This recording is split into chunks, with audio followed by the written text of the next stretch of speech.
Apa pandangan dari seorang psikolog forensik Indragiri terkait kasus kematian Vina dan Eki? Sesuai dengan keahlian bidangnya di bidang psikolog forensik, beliau menyampaikan pada prinsipnya yang saya tangkap ada dua hal yang menarik. Yang pertama, bahwa berdasarkan hasil visum et repertum, laporan forensik otopsi di situ menerangkan bahwa kematian Vina dan Eki adalah akibat kematian yang tidak wajar. Hanya itu, akibat kematian tidak wajar. Beliau membagi kematian itu ada dua. Ada kematian wajar seperti karena sakit, karena usia, ya karena takdir gitu kan. Ya karena waktunya meninggal. Yang kedua kematian tidak wajar, kecelakaan lalu lintas, bunuh diri, termasuk akibat dari orang lain, pembunuhan dalam hal ini. Nah, dalam visum et repertum yang telah beliau baca, salah satunya kita bisa melihatnya, bisa mendengarkannya, dan saya sampaikan bahwa dalam visum et repertum yang ada adalah keterangan yang menyimpulkan bahwa kematian Vina dan Eki berdasarkan kematian tidak wajar. Hanya itu, tidak menjelaskan mereka adalah korban dari pembunuhan. Itu yang pertama. Yang kedua, bahwa hal yang harus dilakukan oleh penegak hukum dalam hal ini adalah Polri hendaknya melakukan upaya eksaminasi, penilaian, pengujian terhadap dokumen-dokumen, terhadap surat-surat dakwaan, putusan di tingkat pengadilan sebelumnya secara holistik, secara terintegrasi.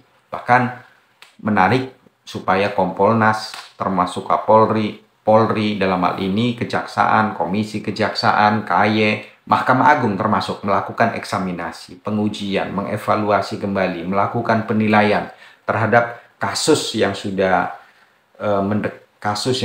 lama, 8 tahun lebih, 2016 ini belum terungkap secara terang-benderang di hadapan publik. Ya. Nah, sehingga bagaimana supaya ini menjadi terang? Upaya yang perlu dilakukan adalah eksaminasi secara menyeluruh. Dalam hal ini, khususnya Polri, hendaknya mendukung, melakukan permohonan PK. Ini menarik. Beliau latar belakang bukan hukum, jadi satu dan lain hal, kalau dilakukan Polri melakukan PK, permohonan upaya hukum secara lebih pada kewenangannya itu ada di jaksa. Namun demikian, secara semangat kita bisa pahami bahwa upaya yang dapat dilakukan permohonan PK adalah pihak jaksa. Jaksa dapat melakukan permohonan PK. Nah, yang menarik ide dari beliau, gagasan dari beliau adalah terkait mengenai ya, supaya dalam hal ini pembuktian novum, bukti baru dalam bentuk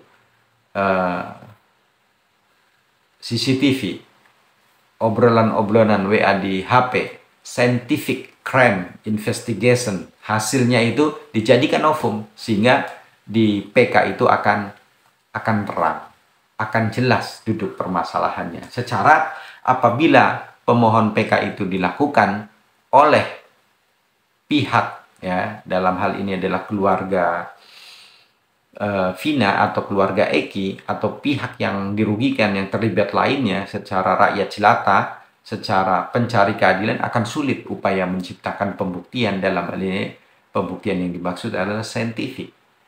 Jadi di era sekarang di jalan-jalan akan ada CCTV dan jelas berdasarkan keterangan-keterangan yang muncul di media bahwa para terdakwa yang sekarang adalah narapidana, mereka punya HP masing-masing, telah ditahan, telah disita. Di situ akan terungkap obrolannya siapa yang disebut Peggy Perong itu siapa 3 orang DPO itu, dan apakah 7 orang yang telah mendekam dalam penjara itu keterlibatannya dia memang bagian dari pelaku atau bukan, semuanya akan terang di situ. Jadi sekali lagi, catatan yang saya tangkap dari penjelasan seorang psikolog forensik Reza Indragiri yang buat saya menarik, dalam proses pemeriksaan di tingkat penyidik, penyidik tidak melakukan